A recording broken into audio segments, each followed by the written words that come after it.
بسم اللہ الرحمن الرحیم۔ السلام علیکم ورحمۃ اللہ وبرکاتہ۔ ہم امید کرتے ہیں کہ آپ تمام ناظرین خیر و عافیت سے ہوں گے۔ ہماری دعا ہے کہ اللہ پاک آپ کو ہمیشہ خیر و عافیت سے رکھے، آمین۔ میرے پیارے ناظرین، آج کی ویڈیو میں ہم بات کریں گے ایک ایسے متنازع تاریخی موضوع کے بارے میں جو صدیوں سے عالمی سطح پر سوشل میڈیا پر خبروں کی سرخی بنا چلا آ رہا ہے۔ جی ہاں ناظرین، آج ہم بات کریں گے فلسطین کی مقدس سرزمین پر واقع مسجد اقصی کے بارے میں۔ بات کریں گے کہ آخر مسجد اقصی کی ملکیت کے اصلی حقدار کون ہیں، مسلمان، یہود یا عیسائی مذہب کے پیروکار؟ کیوں مسجد اقصی تینوں ہی مذاہب کے یہاں اہم اور مقدس ترین سمجھی جاتی ہے؟ ناظرین، اقصی عربی زبان کا لفظ ہے جس کے معنی دور کے آتے ہیں۔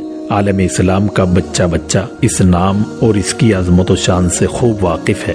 سن 10 نبوی میں 17ویں رجب شب دوشنبہ کو اللہ تبارک و تعالیٰ کی جانب سے خاص اور منفرد سفر کی دعوت پر حضور اکرم صلی اللہ علیہ وسلم کو مسجد حرام مکہ مکرمہ کعبۃ اللہ شریف سے لے جایا گیا۔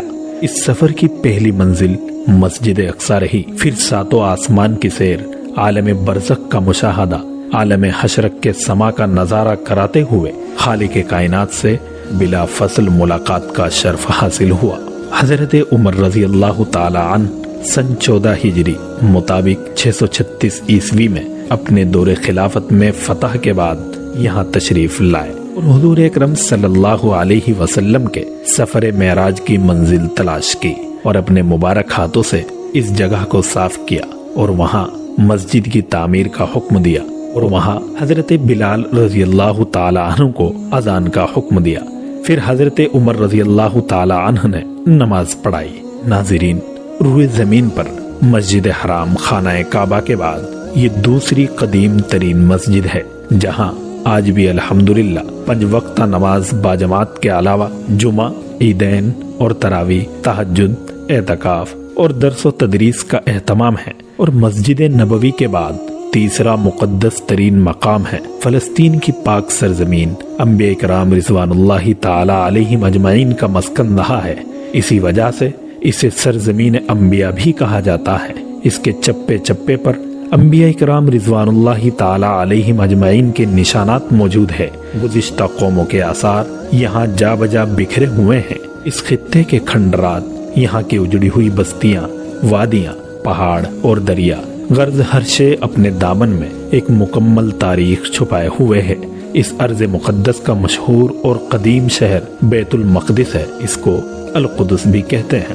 واضح رہے کہ یروشلم تینوں مذاہب اسلام، یہودیت اور مسیحیت کے پیروکاروں کے لیے مقدس ترین مقام ہے، جبکہ مسجد اقصی کو مکہ کی مسجد الحرام اور مدینہ کی مسجد نبوی کے بعد اسلام کا تیسرا مقدس ترین مقام سمجھا جاتا ہے۔ الحرم الشریف کمپاؤنڈ میں مسلمانوں کے 2 مقدس مقامات موجود ہیں، جن میں ڈوم آف دی راک اور اقصی مسجد شامل ہے، جسے 8ویں صدی میں تعمیر کیا گیا تھا۔ اس پورے کمپاؤنڈ کو الاقصی مسجد کہا جاتا ہے۔ تقریباً 35 ایکڑ رقبے پر محیط اس مقام کو یہودی ٹیمپل ماؤنٹ کہتے ہیں، جبکہ ڈوم آف دی راک کو بھی یہودی مذہب میں مقدس ترین مقام دیا جاتا ہے، جن میں مسلمانوں کا ماننا ہے کہ یہاں کئی پیغمبروں نے عبادت کی ہے، جن میں حضرت ابراہیم، حضرت داؤد، حضرت سلیمان، حضرت الیاس اور حضرت عیسیٰ علیہ السلام شامل ہیں۔ مسلمانوں کا اعتقاد ہے کہ پیغمبر اسلام کو سن 620 میں ایک ہی رات کے دوران مکہ سے الاقصی مسجد لایا گیا، جہاں سے انہوں نے معراج کا سفر کیا، اس لیے اسے مسلمانوں کے لیے بہت مقدس سمجھا جاتا ہے۔ دوسری جانب یہودیوں کا ماننا ہے کہ شاہ سلیمان نے 3000 سال قبل پہلی یہودی عبادت گاہ اسی مقام پر تعمیر کی تھی۔ ان کے مطابق اس مقام پر تعمیر ہونے والی دوسری یہودی عبادت گاہ کو رومیوں نے 70 قبل از مسیح تباہ کر دیا تھا۔ سن 1967 کی عرب اسرائیلی جنگ کے بعد اقصی مسجد پر اسرائیل نے قبضہ کر لیا تھا اور مشرقی یروشلم اور ویسٹ بینک کے ساتھ ساتھ اسے اسرائیل میں ضم کر لیا تھا۔ اس سے قبل یہ علاقہ مصر اور اردن کے کنٹرول میں ہوا کرتا تھا، تاہم اسرائیل کے اس قبضے کو بین الاقوامی سطح پر کبھی تسلیم نہیں کیا گیا۔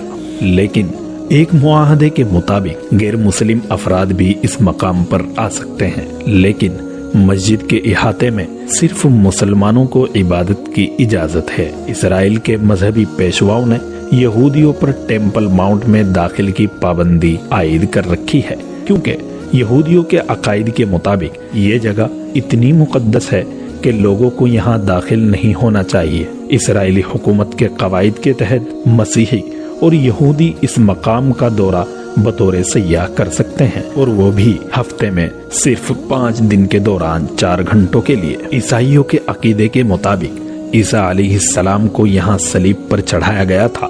یہودیوں کی کتاب تلمود کے مطابق یہی وہ مقام ہے جہاں کی مٹی سے آدم علیہ السلام کی تخلیق کی گئی ہے۔ یہی وہ مقام ہے کہ جہاں سے حضرت آدم علیہ السلام نے اللہ تبارک و تعالیٰ کے لیے قربانیاں پیش کی تھی۔ یہاں مسیح علیہ السلام کی آمد پر مردوں کو بخشا جائے گا۔ یہاں ٹیلے کے ٹھیک نیچے مغربی دیوار ہے جس کو دیوار گریا کہا جاتا ہے۔ یہودیوں کا دعویٰ ہے کہ یہ دیوار ان کی قدیم عبادت گاہ کا بچا ہوا حصہ ہے، اسی لیے ان کے لیے یہ عبادت کی سب سے مقدس جگہ ہے۔ یہودیوں کا دعویٰ ہے کہ یہاں ہیکل سلیمانی تھا جسے بابل حکومت نے تباہ کر دیا تھا۔ بعض مورخ کہتے ہیں کہ یہاں دوسرا عبادت خانہ تھا جسے رومی فوج نے 70 عیسوی میں تباہ و تاراج کر دیا تھا۔ ناظرین، اس دیوار سے لگ کر یہودی اپنے مقدس عبادت گاہ کی تباہی کے غم میں گریا کرتے ہیں، اسی لیے اس دیوار کو دیوار گریا کہتے ہیں۔ دیوار گریا کو عربی میں المبکا، انگریزی میں ویلنگ وال کہتے ہیں۔ خاص طور پر یہودی مرد و زن مذہبی تہواروں کے علاوہ ہر سبت ہفتہ واری دیوار گریا کی زیارت کرتے ہیں۔ حالانکہ یہ دیوار حرم کی ہے اور حرم کی تعمیر حضرت عمر رضی اللہ تعالی عنہ کے عہد میں خود مسلمانوں نے کی تھی، جس زمانے میں فلسطین پر برطانیہ کا قبضہ اور اقتدار قائم ہوا تھا۔ اس وقت یہودیوں نے اس دیوار پر اپنا حق کے ملکیت قائم کرنے کی کوشش کی، حالانکہ یہ دیوار حرم کی ہے۔ 1929 میں یہودیوں نے اقوام متحدہ میں دیوار گریا پر اپنی ملکیت کا دعویٰ کیا۔ عالمی ادارے نے ایک کمیشن قائم کیا۔ فریقین نے کمیشن کے سامنے اپنے دلائل اور شواہد پیش کیے، جس نے مکمل چھان بین کے بعد یہ فیصلہ دیا کہ قانونی اور تاریخی اعتبار سے دیوار گریا حرم کا ایک حصہ ہے جس پر مسلمانوں کا قبضہ ہے اور ان کے مالکانہ حقوق بالکل درست ہیں۔ یہودیوں کو صرف اس قدر حق ہے کہ وہ اس کی زیارت کے لیے یہاں آ سکتے ہیں، لیکن بعد میں برطانیہ اور مغربی اقوام کی سازش سے فلسطین میں یہ المناک صورت پیدا ہوئی کہ 15-14 جولائی 1948 عیسوی کی درمیانی رات اسرائیل کے قیام کا اعلان کیا گیا اور شہر بیت المقدس کے کچھ حصے پر یہود کی اس نام نہاد حکومت کو قبضہ دے دیا گیا۔ یہ دنیا کی تاریخ کی سب سے بڑی سازش ہے اور ایسی سازشوں کا سلسلہ مسلم امت کے خلاف جاری ہے۔ اللہ حفاظت فرمائے، آمین۔ یہود کی تمام تر شرارتوں اور سازشوں کے باوجود انتہائی رواداری کے جھوٹے ثبوت دیے جاتے رہے، حتیٰ کہ 1948 کی جنگ کے دوران بھی دیوار گریا کی زیارت کے لیے زائرین کے خاطر عارضی جنگ بندی اور مکمل حفاظتی پہرے کے ساتھ یہود کے لیے وہاں زیارت و عبادت کے انتظامات کیے گئے۔ ہزاروں برس تک یہودی اللہ تبارک و تعالیٰ کے قہر و غضب کا نشانہ بنتے رہے۔ ہر قوم انہیں ٹھوکریں مارتی ہے۔ جس ملک میں رہنے گئے وہاں سے ذلیل و خوار کر کے نکالے گئے، پھر بھی مسلمان رواداری کا ثبوت دیتے رہے۔ مسلمان باوجود اقتدار کے دیوار گریا کی زیارت کی اجازت دیتے رہے۔ انہوں نے کہا کہ ٹیمپل ماؤنٹ ہمارے ہاتھوں میں ہے اور ہمارے ہاتھوں میں ہی رہے گا۔ یہ یہودیت کا سب سے مقدس مقام ہے اور ہر یہودی کو حق ہے کہ وہ یہاں آ سکے۔ اس پر فلسطین میں احتجاج ہوا، جس کے بعد پرتشدد جھڑپیں ہوئی اور الاقصی انتفاض کا آغاز ہوا، جس میں 3000 فلسطین اور 1000 اسرائیلی ہلاک ہوئے۔ مئی 2021 میں فلسطینی شہریوں کی بے دخلی کے خلاف احتجاج کرنے والوں اور اسرائیلی پولیس کے درمیان اقصی مسجد کے احاطے میں جھڑپیں ہوئی، جس میں 163 فلسطینی اور 17 اسرائیلی پولیس اہلکار زخمی ہوئے۔ اس کے رد عمل میں حماس تنظیم نے غزہ کی پٹی کی جانب سے یروشلم پر راکٹ داغے اور اسرائیل سے 11 دن تک تناؤ رہا۔ گزشتہ سال 3 سال بعد اسلامی ماہ رمضان اور یہودیت میں پاس اوور کی ایک ہفتہ طویل چھٹی ایک ساتھ شروع ہوئے تو اسرائیلی پولیس نے احاطے کو زبردستی یہودیوں کے لیے خالی کروانے کی کوششیں کی، جس پر پرتشدد جھڑپیں ہوئیں۔ یہودیوں کے لیے یہ عبادت کا قبلہ و مرکز اور ان کی دینی و دنیاوی عظمت کے نشان کی حیثیت رکھتی ہے۔ دعا اور مناجات کے لیے وہ اسی طرف رخ کرتے ہیں اور اس میں سلسلہ عبادت کی احیاء کی تمنا برآنے کے لیے صدیوں سے ان کے سینوں میں تڑپ رہی ہیں۔ ناظرین، مسلمانوں کی وابستگی اور عقیدت بھی اس عبادت گاہ کے ساتھ معمولی نہیں ہے۔ یہ مقام انبیاء بنی اسرائیل کی ایک یادگار ہے، جن پر ایمان اور جن کا احترام و تعظیم مسلمانوں کے اعتقاد کا جزء لا ينفک ہے۔ انہوں نے اس وقت اس عبادت گاہ کو آباد کیا جب یہود و نصارہ کی باہمی آویزشوں کے نتیجے میں یہ ویران پڑی تھی۔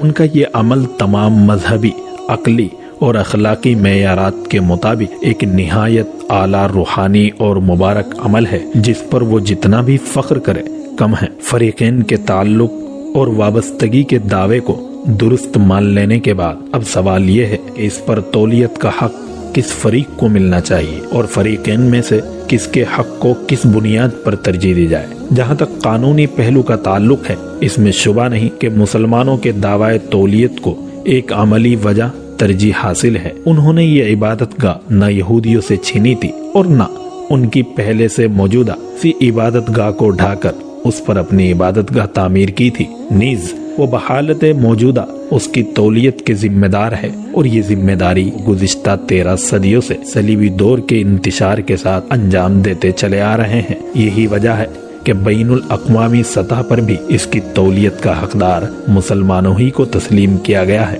اسرائیل میں انتہا پسند یہودی خصوصاً بیت المقدس سے دین اسلام اور اسلامی تہذیب و تمدن کے سبھی نمونے مٹا دینا چاہتے ہیں۔ مقصد یہ ہے کہ مستقبل میں نہ صرف یروشلم اسرائیل کا دارالحکومت بن سکے بلکہ ٹیمپل ماؤنٹ پر تیسرا ہیکل تعمیر کر لیا جائے، مگر مسجد اقصی کی موجودگی کے باعث وہ ابھی تک اپنے مذموم عزائم میں کامیاب نہیں ہو سکے۔ واضح رہے کہ یہ معاملہ دنیا کے چند بڑے مسائل میں سے ایک ہے۔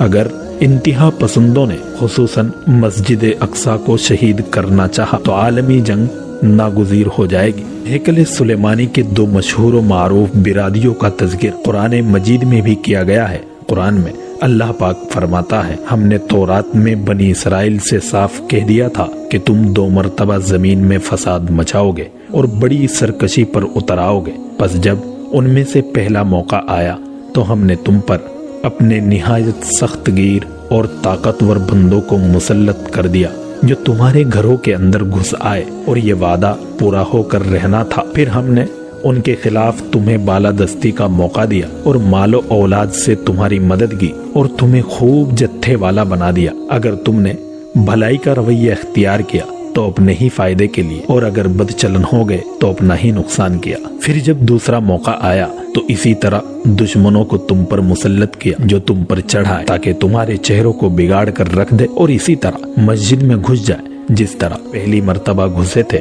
اور جو چیز ان کے ہاتھ لگے اس کو توڑ پھوڑ کر رکھ دے۔ توقع ہے تمہارا رب تم پر پھر رحم کرے گا، لیکن اگر تم نے دوبارہ یہی رویہ اپنایا تو ہم بھی یہی کچھ کریں گے، اور ہم نے جہنم کو کافروں کے لیے قید خانہ بنا رکھا ہے۔ قرآن مجید میں تو یہ اعلان بھی ہے کہ یہاں برکت ہے سورہ اعراف، سورہ اسراء، سورہ انبیاء، سورہ سبا میں۔ اسرائیل یہاں جم کر بیٹھا ہوا ہے اور عیسائی حفاظت کر رہے ہیں، سارے کفار تماشا دیکھ رہے ہیں۔ عالم اسلام کے انتشار کا شکار ہونے کے باوجود فلسطینی آج بھی نہت مزاحمت کر رہے ہیں اور اسرائیلی درندگی کا ڈٹ کر سامنا کر رہے ہیں۔ ایسی صورتحال میں ہماری ذمہ داری ہے کہ ہم معصوم اور مظلوم فلسطینیوں کی کھل کر تائید کریں اور انہیں ان کا حق دلائیں اور ان کے لیے ہر ممکن قدم اور آواز اٹھائیں۔ ساتھ ہی